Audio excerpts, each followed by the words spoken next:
에봇 위에 부착하는 판결 흉패에 대한 명령 다음에 하나님은 모세에게 우림과 둠밈을 판결 흉패 안에 넣어 아론이 여호와 앞에 들어갈 때마다 그 가슴 위에 있게 하라고 명하십니다.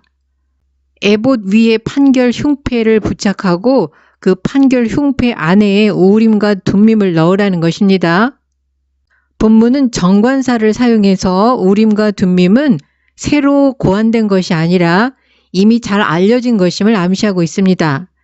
이와 같은 결론은 우림과 둠밈을 만들라고 명령하시는 대신에 흉패 안에 넣으라는 표현으로 강화됩니다.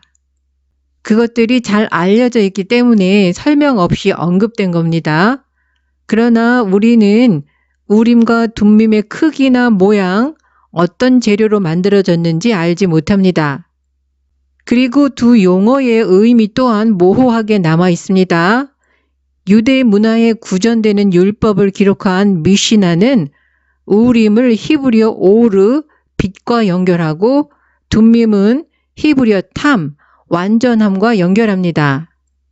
그리고 우림과 둠밈은 아론이 성소에 들어갈 때 판결 흉패 안에 넣어 아론의 가슴 위에 두라는 말씀이 30절에서 2번이나 반복됩니다.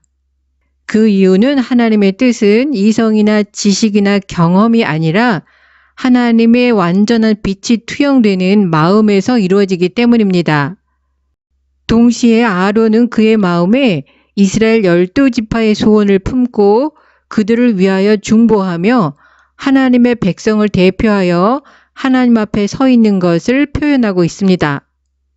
우림과 둠밈을 소유하는 것은 제사장 계급의 특권이었습니다. 우림과 둠밈은 인간의 능력으로 결정할 수 없는 특별한 문제에 대해서 하나님의 뜻을 결정하는 일과 관련된다는 것은 분명합니다. 민수기 27장 21절은 그 점을 분명하게 설명하고 있습니다. 그는 제사장 엘르아살 앞에 설 것이요 엘르아살은 그를 위하여 우림의 판결법으로 여호와 앞에 물을 것이며 그와 온 이스라엘 자손 곧 온 회중은 엘르아살의 말을 쫓아 나가며 들어올 것이니라. 또한 블레셋이 이스라엘과 결전을 벌이려고 진을 쳤을 때에 사울도 온 이스라엘 군을 모아 출동합니다. 그러나 사울은 블레셋 사람들의 막강한 군사력을 보고 두려움에 사로잡혀서 하나님께 물었습니다. 그러나 사무엘상 28절은 야훼 하나님께서 꿈으로도 우림으로도 선지자로도 사울에게 대답하지 않으셨다고 전하고 있습니다. 또한 바벨론 포로에서 귀환한 사람들 중에 스스로 제사장이라고 주장하는 사람들이 있었는데 그들의 이름이 제사장의 족보에서 확인되지 않았습니다. 그래서 그들을 부정하게 여겨 제사장 직분을 행하지 못하게 하고 우림과 둠밈을 가진 제사장이 일어나기 전에는 지성물을 먹지 말라고 명합니다. 이 말씀은 백성들이 하나님으로부터 오는 계시의 필요성을 느끼고 하나님께서 자신을 알리실 어떤 위대한 제사장이 오기를 고대하고 있다는 암시를 던지고 있습니다. 참된 대제사장이신 예수 그리스도에게 우림과 둠밈이 있습니다. 다시 말해서 우림과 둠밈을 가슴에 품고 있는 대제사장은 최고의 빛과 완전함이 그 안에 있는 예수 그리스도의 모형이라고 할 수 있습니다. 그런데 어떤 성경 본문도 우림과 둠밈을 사용하는 방법에 대하여 언급하고 있지 않습니다. 다만 사무엘상 14장 37절에서 41절에서 약간의 도움을 얻을 수 있습니다. 블레셋과의 전투 중에 사울이 야훼께 블레셋 사람들을 추격할지를 물었으나 야훼께서 대답하지 않았습니다. 그래서 사울은 야훼께서 침묵하시게 만든 죄가 누구에게 있는지 알기 위해서 야훼께 실상을 보여달라고 간구합니다. 그랬더니 요나단과 사울이 뽑혔습니다. 본문에서 실상으로 번역한 히브리어 타밈은 완전한입니다. 둠밈은 완전함, 완벽함을 의미합니다. 그러니까 사울이 하나님께 둠밈을 보여달라고 한 것으로 추정할 수 있습니다. 이 본문에 대한 70인역 성경을 보면 좀 더 확실하게 이해가 됩니다. 만약 잘못이 나와 내 아들 요나단에게 있다면 우림을 보여주시고 만약 이스라엘 백성들에게 잘못이 있다면 둠밈을 보여주십시오. 70인역 성경이 옳다면 우림과 둠밈은 서로 반대되는 것을 의미합니다. 결정은 어떤 것이 제사장의 흉패로부터 꺼내지는가에 달려 있습니다. 이 과정은 일종의 제비뽑기와 유사하다고 할 수 있습니다. 제비뽑기는 성서에 여러 번 언급되었습니다. 신약 성서에서도 언급되었습니다. 성경에서 이교에 점치는 도구들이 정죄되었지만 우림과 둠밈 그리고 제비뽑기는 성서에서 정죄되지 않았습니다. 또한 우림과 둠밈 그리고 제비뽑기가 우상숭배의 문맥에서 사용되었다는 언급이 성경에 없습니다. 우림과 둠밈은 오로지 제사장만이 소유할 수 있었고 그리고 언제나 국가적으로 중요한 문제에 직면한 백성의 지도자를 위해서 사용되었습니다. 그런데 다윗 시대 이후에는 이스라엘에서 우림과 둠밈을 사용하였다는 기록이 나타나지 않습니다. 그것들을 전혀 사용하지 않았다고 말할 수는 없겠지만 하나님의 말씀을 선포하는 선지자들의 중요성이 커지고 그들의 말씀이 하나님에 대하여 더 영감 있는 가르침을 주었기 때문에 잘 사용되지 않았을 것으로 추정됩니다. 여호사밧이 또 이스라엘 왕에게 이르되 청컨대 먼저 여호와의 말씀이 어떠하신지 물어보소서. 유다 왕 여호사밧은 아람에게 빼앗겼던 길앗 라못을 다시 찾으러 가기 전에 먼저 하나님의 뜻을 알아보자고 아합 왕에게 청합니다. 그러자 아합 왕은 선지자 400명을 부릅니다. 그러나 여호사밧은 그 선지자들을 신뢰할 수 없어서 다른 선지자를 찾았습니다. 그래서 아합이 미가야 선지자를 부릅니다. 미가야는 아람과의 전쟁에서 아합의 죽음을 예고합니다. 다윗 때 같으면 대제사장에게 우림과 둠밈이 들어있는 에봇을 가져오라고 했을 것입니다. 또한 요시야가 유다 왕국을 다스릴 때에 성전에서 율법책이 발견되었는데 요시야 왕은 발견된 율법책에 대하여 야훼께 물으라고 명령합니다. 이에 대제사장 힐기야 자신이 여호와께 묻기 위하여 훌다라는 여자 선지자를 찾아갑니다.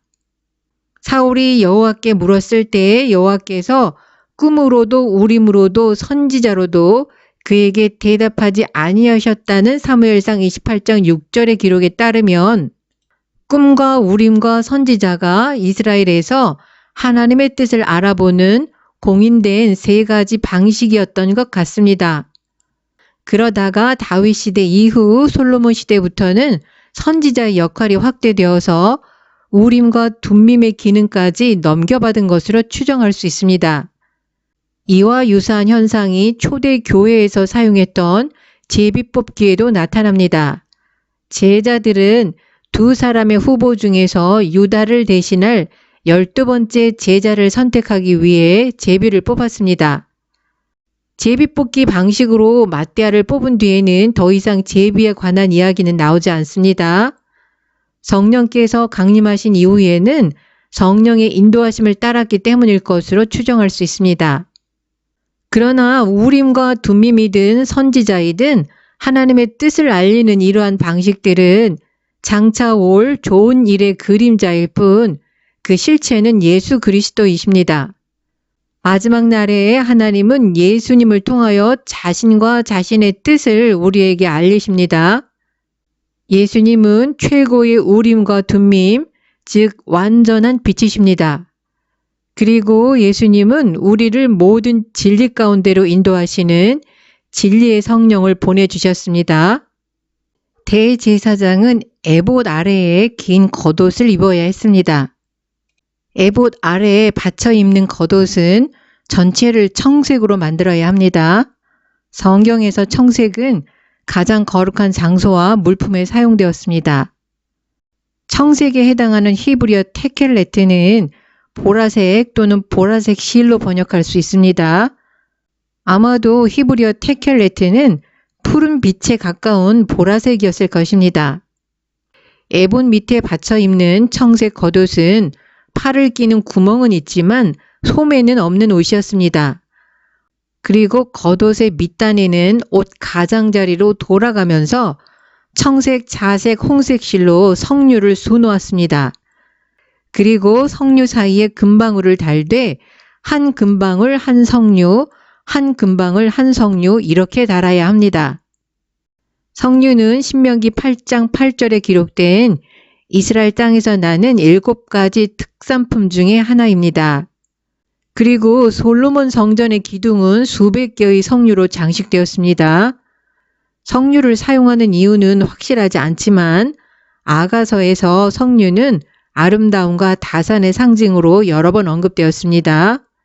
그러니까 석류는 이스라엘에 대한 하나님의 축복을 상징하는 것일 수 있습니다.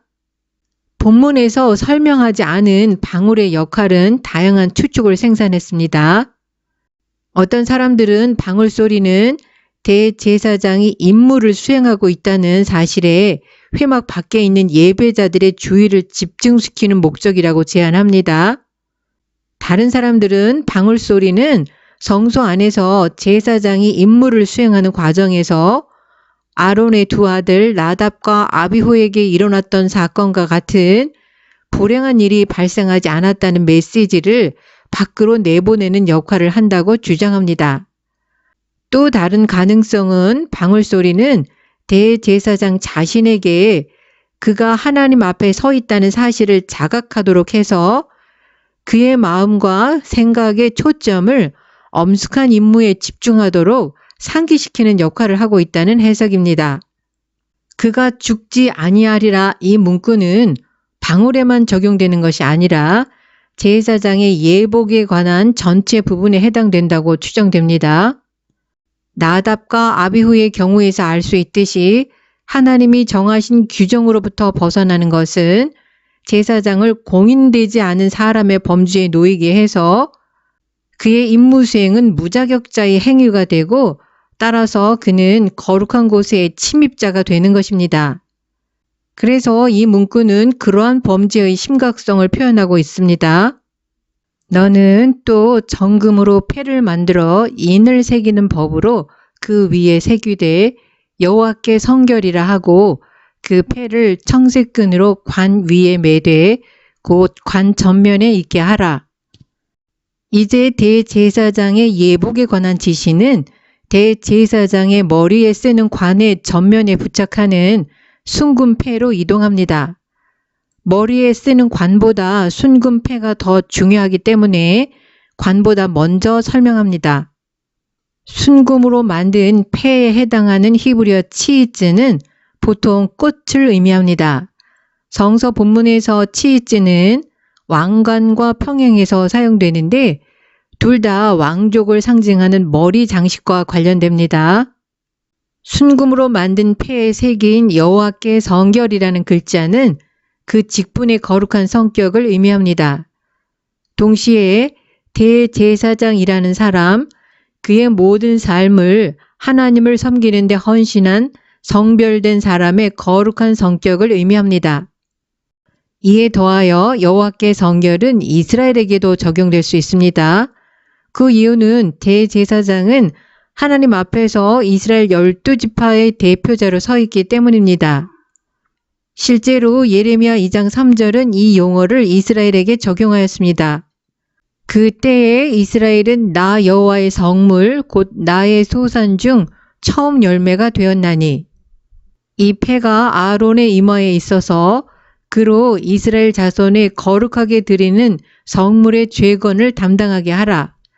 그 패가 아론의 이마에 늘 있으므로 그 성물을 여호와께서 받으시게 되리라. 죄건을 담당하다는 것은 죄책을 담당한다는 의미로 성물을 다루는 규칙 위반에 대한 책임을 대제사장이 떠맡는 것으로 이해할 수 있습니다. 여기서 말하는 성물에 관한 규칙 위반은 말라기 1장 8절에서처럼 의도적으로 야훼께 흠 있는 헌물을 드리는 것 같은 중대한 과실이 아니라 어쩌다 생겨난 성물의 결함을 의미할 것입니다. 아론의 이마에 거룩한 패가 있기 때문에 그러한 흠이 있어도 하나님이 그 성물을 받으실 수 있다는 말입니다. 메시아 왕국에서는 여호와께 성결이라는 표현이 널리 쓰일 것입니다. 그날에는 말 방울에까지 여호와께 성결이라 기록될 것이라. 여호와의 전에의 모든 솥이 제단 앞 주벌과 다름이 없을 것이니 마지막 때에는 하나님의 거룩하심이 모든 것에 미치고 침투하여 모든 것을 정결하게 할 것입니다. 따라서 물건이든 공간이든 거룩한 것과 속된 것을 구별할 필요가 없기 때문에 가능합니다.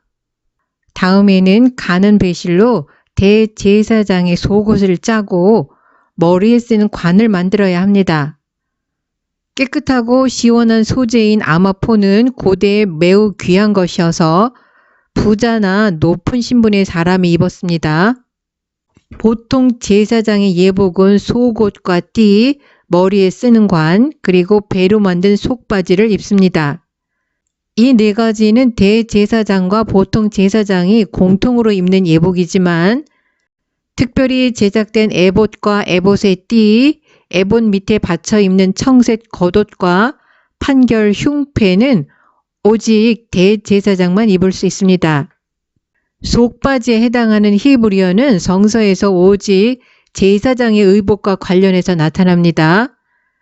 제사장이 회막에서 봉사할 때 속바지를 입는 것은 하체를 가리기 위해서입니다. 고대 근동의 그림에서 제사장들이 나체로 제의를 진행하는 것을 특징으로 합니다. 본문의 강조점은 이러한 이교도의 관습과 완전히 반대됩니다. 매일 아침에 제단에서 제를 치워야 하는 제사장들은 이러한 속바지를 입어야 했습니다. 출애굽기 20장 26절에서 평신도들은 자기 몸이 노출되지 않도록 층계로 제단에 오르는 것이 금지되었습니다. 아론과 그 아들들이 회막에 들어갈 때에나 제단에 가까이 하여 거룩한 곳에서 섬길 때에 하나님이 정해주신 예복들을 입어야 제사장들이 죄를 짊어진 채 죽지 않을 것이라고 명하십니다. 제사장의 예복에 관한 영상은 여기서 마치겠습니다. 시청해 주셔서 감사합니다.